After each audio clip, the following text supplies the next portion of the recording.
Question कह रहा है a solution turns red litmus blue its pH likely to be, option दे रखा है 1, 4, 5, 10। क्वेश्चन हमसे ये कह रहा है कि हमारे पास एक सॉल्यूशन है, ये हमारे पास एक सॉल्यूशन है। ये सॉल्यूशन जो रेड लिटमस पेपर है उसको जो है ब्लू में कन्वर्ट कर देता है। तो हमें ये बताना है कि इसकी पीएच कितनी होगी।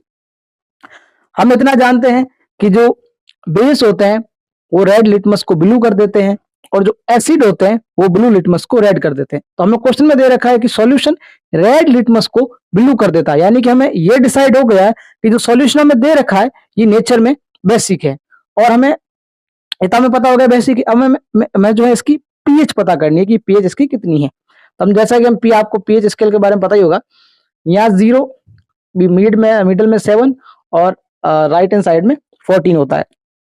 हम इतना जानते हैं कि 7 से जब हम लेफ्ट की तरफ जाते हैं तो एसिडिक नेचर जो है इंक्रीज होता है और जब हम राइट की तरफ जाते हैं तो बेसिक नेचर इंक्रीज होता है। तो हमें ये दे रखा है कि भाई ये हमें पता चला कि ये बेसिक सॉल्यूशन है, हमें इसकी पीएच को बताना है।